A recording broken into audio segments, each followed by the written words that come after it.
So I'd actually had 2 videos in the works where I just complained about 2K, making fun of the whole thing, but it never felt good enough to put out, so instead of being overly negative, even though it was funny, I'm gonna be constructive and we're gonna talk about how to make 2K into its best self.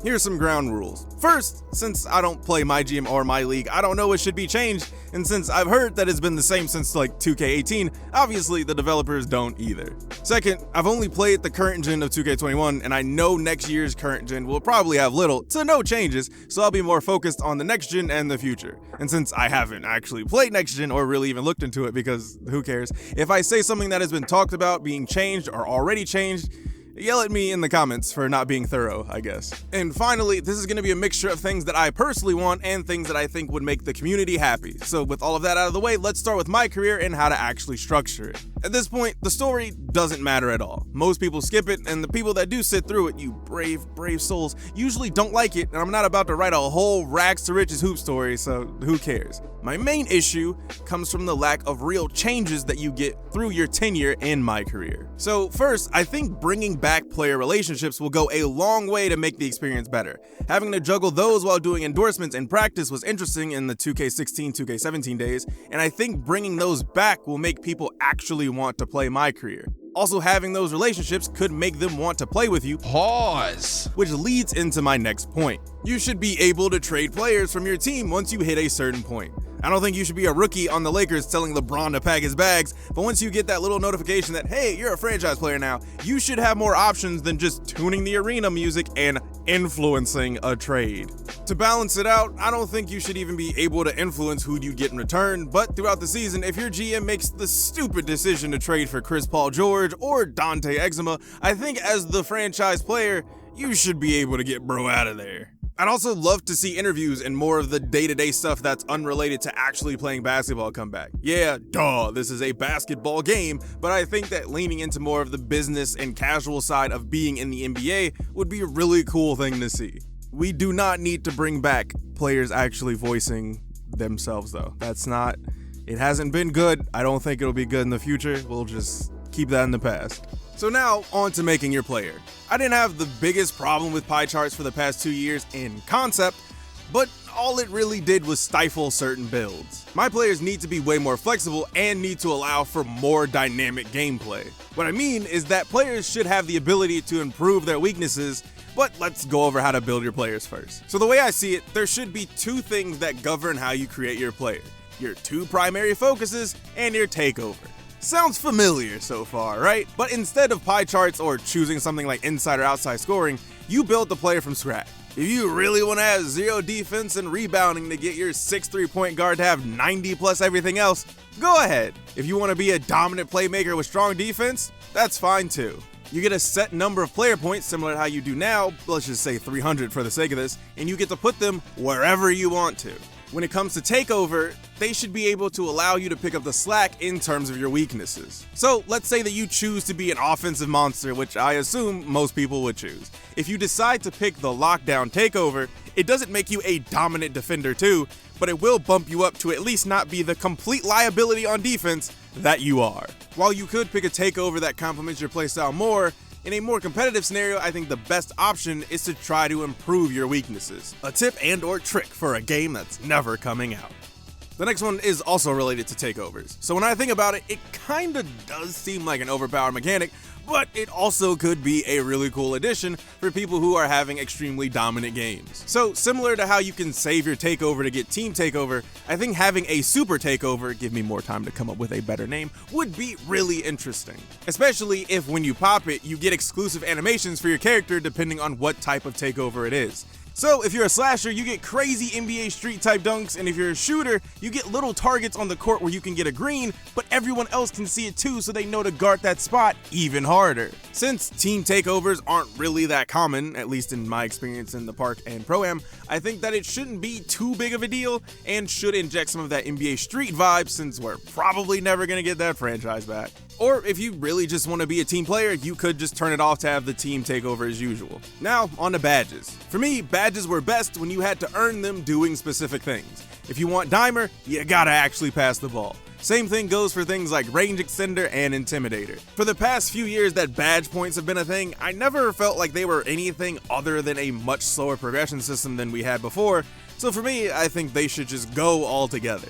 The last two things aren't huge, but I think that they'll go a long way to make MyCareer more than just a place you go to grind. So, as it stands right now, the All-Star break is kinda worthless. Yeah, if you're in a saucing the best players in the league, it's cool, but it really doesn't do anything.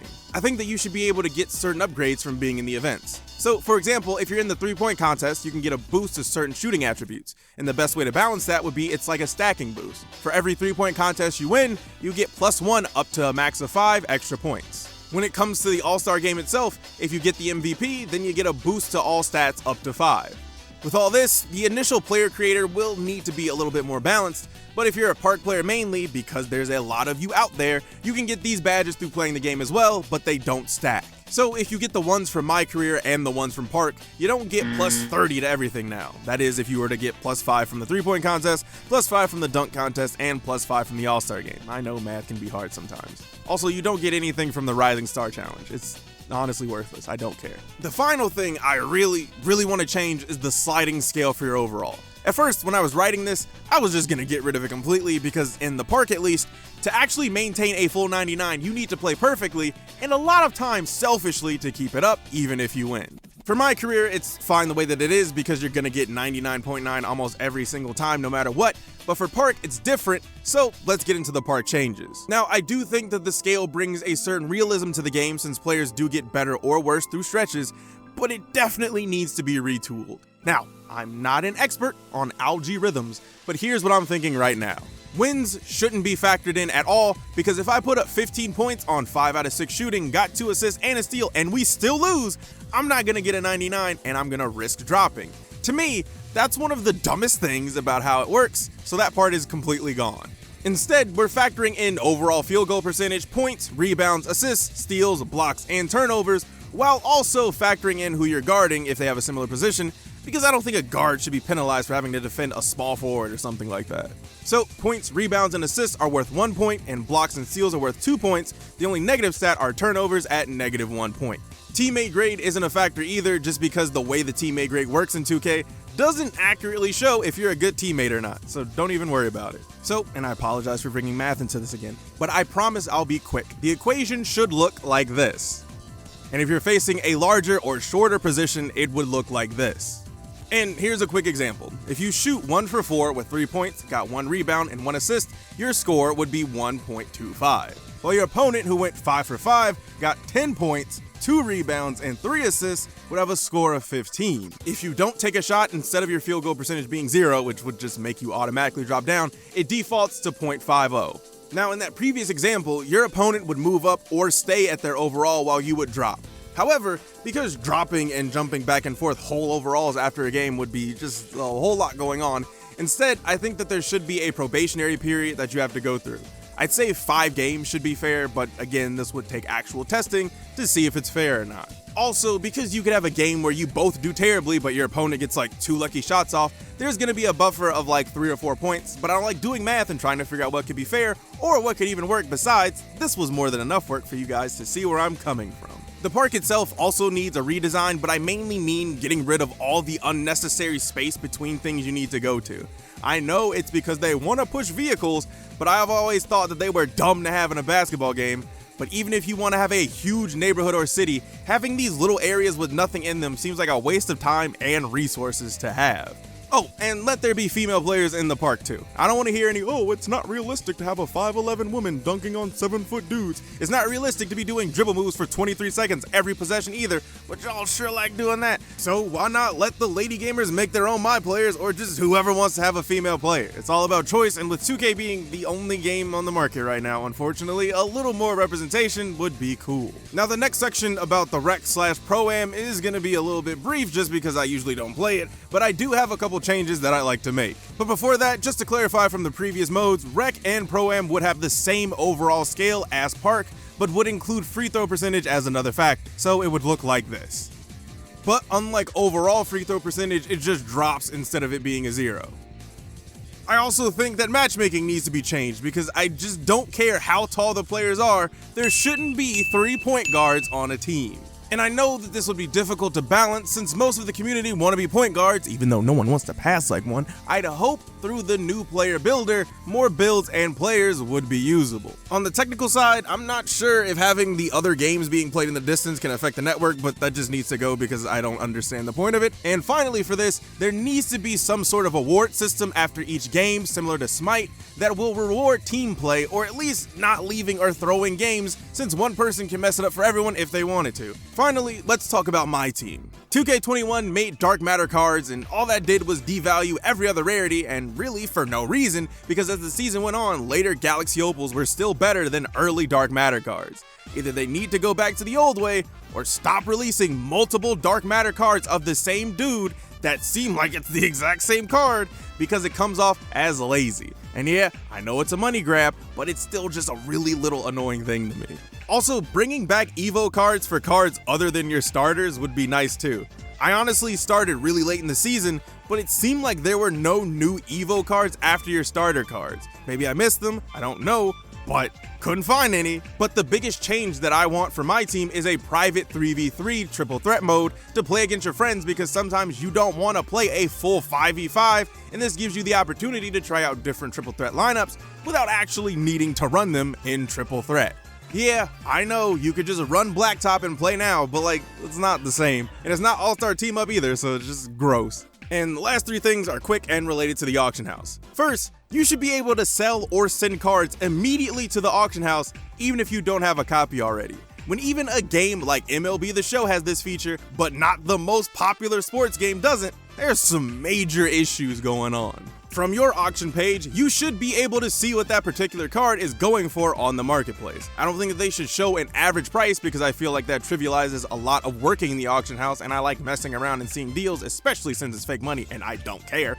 But there should definitely be a button that says "See in the auction house," just so you can look and make a decision. Having to actually write down what prices I want cards to go for after checking them out using this button already in the game is so much extra work, and when the market changes like it does every 4 hours, those numbers might be outdated, so you'll need to do it again, which is whack.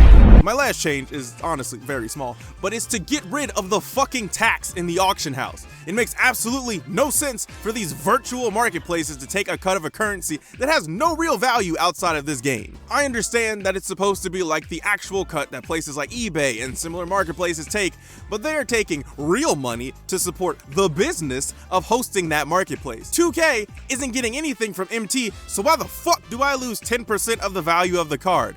What does that do but lose me money? It's the most backwards thing in the game, even when every part game has at least one moment that makes someone never want to play a game again.